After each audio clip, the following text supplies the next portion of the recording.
in my YouTube channel English Tutorial by Narendra Vaidyan. आज हम third tense जो future tense है उसको थोड़ा सा एक्सप्लेन करने जा रहे हैं। हमने प्रेजेंट टेंस एक्सप्लेन किया, हमने पास्ट को एक्सप्लेन किया, उनके चारों ही वेज को एक्सप्लेन किया और अब फ्यूचर टेंस को एक्सप्लेन करने जा रहे हैं। तो इसमें सबसे पहले सिंपल फ्यूचर टेंस की तरफ चलते हैं। सिंपल फ्यूचर टेंस है। सिंपल फ्यूचर टेंस जैसे सिंपल प्रेजेंट टेंस अपन ने पढ़ा, सिंपल पास्ट टेंस पढ़ा। सिंपल प्रेजेंट टेंस में ता है टी है आया था, सिंपल पास्ट टेंस में ता था टी थी गया था। सिंपल फ्यूचर टेंस में गागी गे से आएगा कि कोई भी वाक्य हो जिसके अंत में गा गी गे आए तो वो फ्यूचर की तरफ चला जाता है। अब बात आती है, यहां एक बात ध्यान रखने वाली बात आती है कि आई और वी के साथ हमें शैल का यूज करना है और अदर्स जितने भी सब्जेक्ट है, अदर जो सब्जेक्ट है हमारे, उनके साथ हम विल का इस्तेमाल करेंगे। तो आई और वी के साथ शैल होगा और अदर्स के साथ विल का यूज होगा। अब बात आती है फर्स्ट एफर्मेटिव सेंटेंस की कि इसका स्ट्रक्चर है सब्जेक्ट प्लस शैल या विल प्लस वन की फर्स्ट फॉर्म प्लस ऑब्जेक्ट। ये एक स्ट्रक्चर है कि जो भी गागी गे वाले सेंटेंस का, जैसे कल मैं दिल्ली जाऊंगा, जैसे अगर एक सेंटेंस देते हैं कि कल मैं दिल्ली जाऊंगा,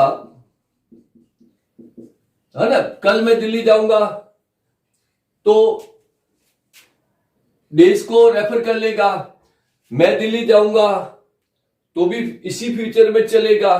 तो कल मैं दिल्ली जाऊंगा तो कौन जाएगा?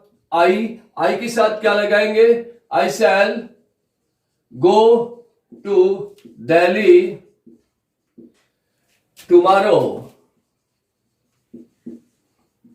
कल मैं दिल्ली जाऊंगा, आई शैल गो। और ये कह दें कि कल वह दिल्ली जाएगा तो ही विल आएगा, शैल नहीं आएगा।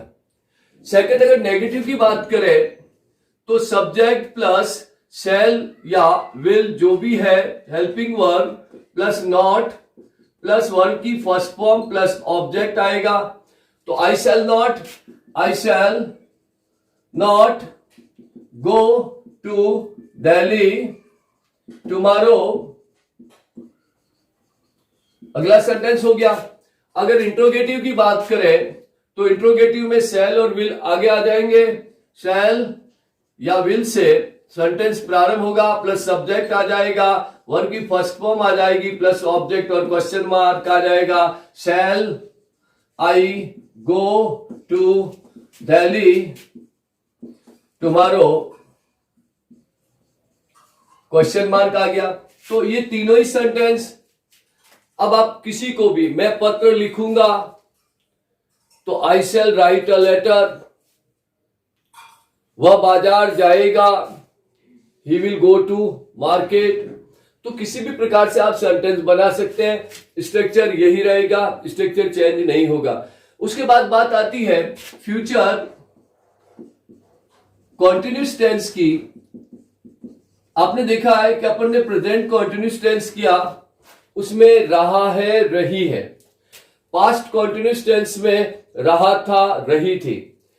फ्यूचर कॉन्टिन्यूस टेंस में रहा होगा रही होगी, रहा होगा रही होगी, रहे होंगे।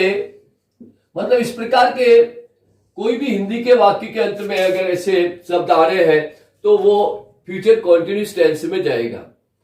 तो अब इसमें एफर्मेटिव सेंटेंस की बात करें तो सब्जेक्ट प्लस शैल या will plus be plus verb की फर्स्ट फॉर्म के साथ आईएनजी प्लस ऑब्जेक्ट। तो शैल बी, विल बी। तो इसके लिए जैसे सेंटेंस बनाना है तो अगर जैसे वह सो रहा होगा तो क्या होगा, वह सो रहा होगा, रहा होगा आ गया इसी से रिलेटेड। वह सो रहा होगा, कौन, वह, ही के साथ विल का प्रयोग, ही विल बी स्लीपिंग हो गया, ही विल बी स्लीपिंग, वह सो रहा होगा। अब अगर बात करें हम आपका इंतजार कर रहे होंगे तो क्या होगा, हम आपका इंतजार कर रहे होंगे तो क्या होगा, कौन कर रहा होगा, वी, तो आई और वी के साथ शैल का प्रयोग होता है, वी शैल बी वेटिंग, इंतजार करना, फॉर यू, हम आपका इंतजार कर रहे होंगे। ये हुआ एफर्मेटिव सेंटेंस। अगर इसकी बात करें नेगेटिव की तो आपको मालूम है सब्जेक्ट प्लस शैल या will plus not plus verb की first plus be plus verb की फर्स्ट फॉर्म के साथ आईएनजी प्लस ऑब्जेक्ट। तो क्या होगा इसका, he will not be sleeping, we shall not be waiting. इसके बाद इंट्रोगेटिव क्वेश्चन क्या होगा, शैल और विल से स्टार्ट होगा, शैल और विल से स्टार्ट होगा, subject plus be plus verb की फर्स्ट फॉर्म के साथ ING plus object question mark, ये प्रश्नवाचक वाक्य बन जाएगा। तो अगर इसका प्रश्नवाचक बनाते हैं या इसका directly negative, he will not be sleeping, तो नॉट आ गया यहां पर। अगर इसका प्रश्न बनाते हैं तो विल आगे आ जाएगा, विल ही बी स्लीपिंग और क्वेश्चन मार्क आ जाएगा। तो ये है फ्यूचर कॉन्टिन्यूस टेंस। इसके बाद में हम चलते हैं फ्यूचर परफेक्ट टेंस की तरफ चलते हैं। फ्यूचर परफेक्ट आपने प्रेजेंट परफेक्ट देखा था, चुका है, चुकी है। पास्ट परफेक्ट था, चुका था, चुकी थी, उसके साथ बहुत सारे मैंने वर्ड दिए थे जो हिंदी से कोरिलेट करते थे, या था, ई थी, ये थे, मतलब बहुत सारे थे। तो अब ये इसमें तीसरा है, चुका होगा, चुकी होगी, चुके होंगे। तो क्या होगा, चुका होगा, चुकी होगी, चुके होंगे। मतलब इस प्रकार के कोई भी हिंदी से रिलेटेड सेंटेंस में अगर ऐसे शब्द आ रहे हैं, या होगा, ई होगी, ये होंगे, ली होगी, ये भी इसी के अंदर चला जाता है। तो परफेक्ट टेंस की बात करें, अगर एफर्मेटिव सेंटेंस की बात करें तो सब्जेक्ट प्लस शैल या विल प्लस, ध्यान रखिएगा, हैव, शैल के साथ भी हैव और विल के साथ भी हैव।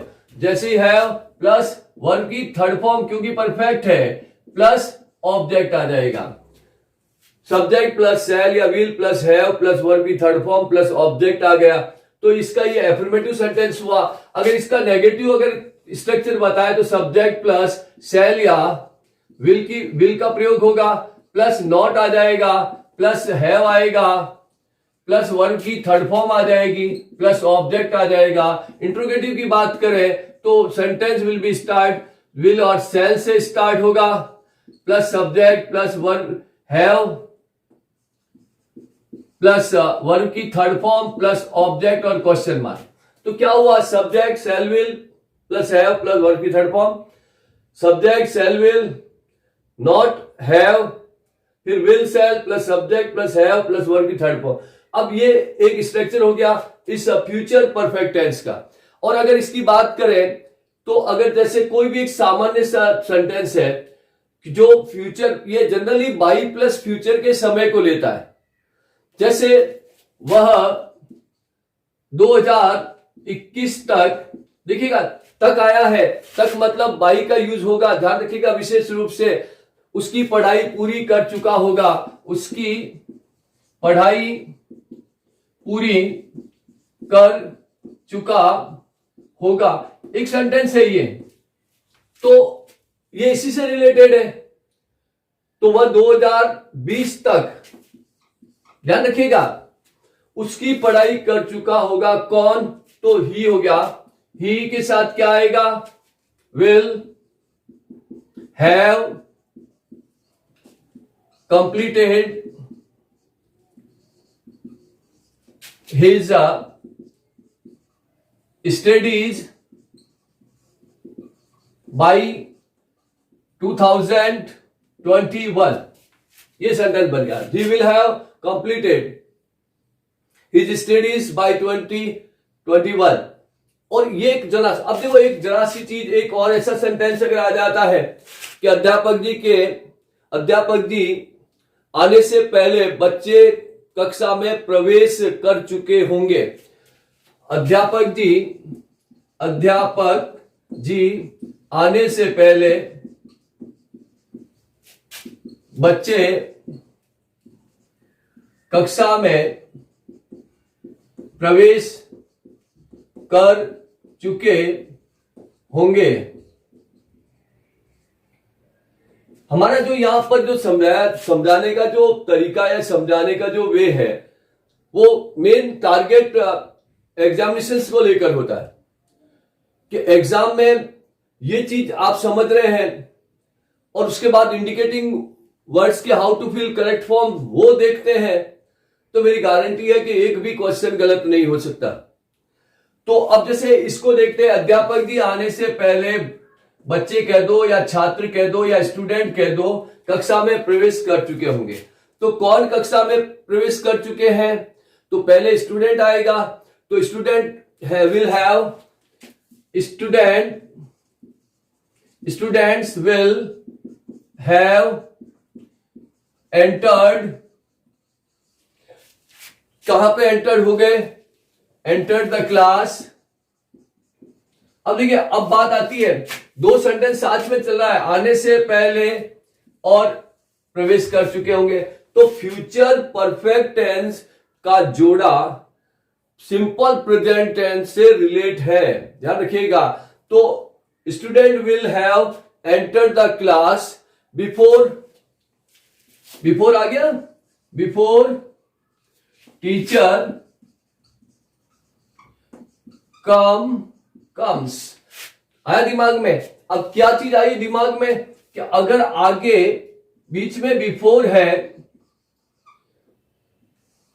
बीच में अगर बिफोर आया है और आगे फ्यूचर परफेक्ट है, मतलब शैल या will plus have plus V third है, तो पीछे V1 या V फर्स्ट एस या ES सिंपल प्रेजेंट टेंस आएगा. ध्यान रखिएगा, अगर बिफोर है और पीछे सिंपल प्रेजेंट टेंस दिया हुआ है, तो आगे आपको फ्यूचर परफेक्ट को फिल करना है. उसके बाद में बात आती है चौथे टेंस की तरफ चलते हैं हम.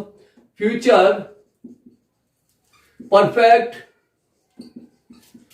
कॉन्टिन्यूस टेंस की बात करते हैं. बहुत अच्छी तरह से आता है आपको कि आपने प्रेजेंट परफेक्ट कॉन्टिन्यूस टेंस पढ़ा है, पास्ट परफेक्ट कॉन्टिन्यूस टेंस पढ़ा है. तो प्रेजेंट परफेक्ट कॉन्टिन्यूस टेंस में भी वही था जैसे रहा है, रही है. पास्ट में रहा था, रही थी. यहां रहा होगा, रही होगी.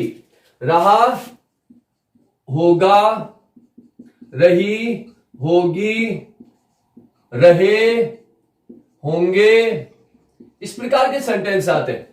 ये एक हिंदी इंडिकेशंस है कि हिंदी के सेंटेंस में अगर इस प्रकार की स्थिति है तो हम फ्यूचर परफेक्ट को, परफेक्ट कॉन्टिन्यूस टेंस को यूज करेंगे. आप देखिएगा, अगर ये तो बात हुई, ये तो फ्यूचर कॉन्टिन्यूस टेंस में भी है, लेकिन यहां ध्यान रखिएगा, समय आएगा, समय का बोध होगा, समय का बोध होगा. मैं पहले भी पास्ट वाले और प्रेजेंट वाले में बता चुका हूं कि समय का बोध होगा. सिंस या फोर का प्रयोग होगा, या सिंस आएगा या फोर आएगा. अगर निश्चित समय है, पॉइंट ऑफ टाइम है, सिंस का यूज करेंगे. पीरियड ऑफ टाइम है तो फॉर का यूज करेंगे. अब इसका स्ट्रक्चर की बात करें, एक स्ट्रक्चर बनाते हैं, सब्जेक्ट प्लस विल या शैल. ध्यान रखिएगा, इससे ऊपर वाले में चलते हैं. फिर have plus been plus verb की फर्स्ट फॉर्म के साथ आईएनजी प्लस सिंस या for plus object full stop. Subject will, shall, have, been, verb की फर्स्ट फॉर्म के साथ आईएनजी प्लस सिंस या फोर प्लस ऑब्जेक्ट की बात करें. जैसे वह खाना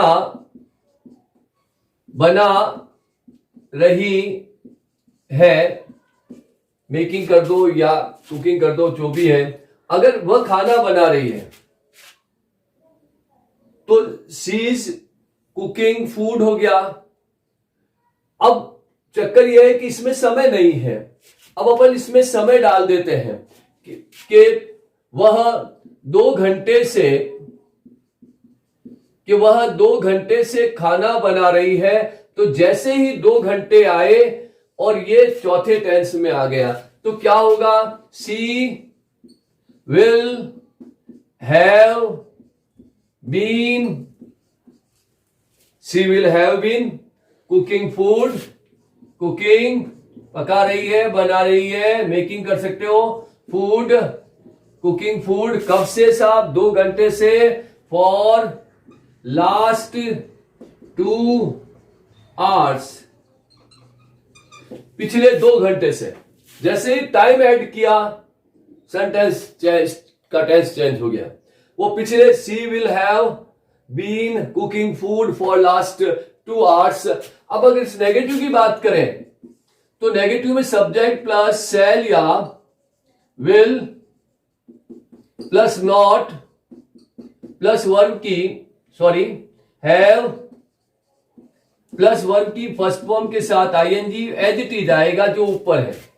तो subject shall will plus not have के साथ हमने बीन नहीं लिखा है यहां पे, हैव बीन, क्या होगा? Negative sentence subject shall will plus not plus have plus been plus verb की फर्स्ट फॉर्म के साथ आईएनजी प्लस सिंस या फॉर प्लस ऑब्जेक्ट, ये नेगेटिव हो गया। और अगर इंट्रोगेटिव करना है तो इंट्रोगेटिव में क्या होगा? शैल और या विल दोनों ही आगे आ जाएंगे, plus subject plus have been plus verb की फर्स्ट फॉर्म के साथ आईएनजी प्लस सिंस या फॉर प्लस ऑब्जेक्ट और क्वेश्चन मार्क, ये सिचुएशन आ जाएगी। तो subject will shall plus have plus been plus verb की फर्स्ट फॉर्म के साथ आईएनजी सिंस फॉर, और नेक्स्ट है सब्जेक्ट और शैल और विल के बाद में नॉट लग जाएगा, हैव बीन आ गया है। इसी प्रकार shall will subject have been, ये क्वेश्चन मार्क। तो वह खाना पका रही है, वह 2 घंटे से खाना पका, she will have been cooking food for last 2 hours, she will not have been cooking food for last 2 hours, will she have been cooking food for last 2 hours. तो ये था हमारे चारों ही simple future tense, future continuous, future perfect and future perfect continuous tense. आशा करता हूं आपको समझ में आया होगा और आपको याद भी करना है, आप समझने की कोशिश करेंगे। यदि आप में पैशन होगा, जुनून होगा, तो ही व्यक्ति वही करता है जिसको उसकी आवश्यकता होती है। आप अगर समझेंगे, इजी गोइंग समझ में आएगा। और अगर समझ में आता है तो आप मेरे चैनल को लाइक करें, शेयर करें, सब्सक्राइब करें। Thank you.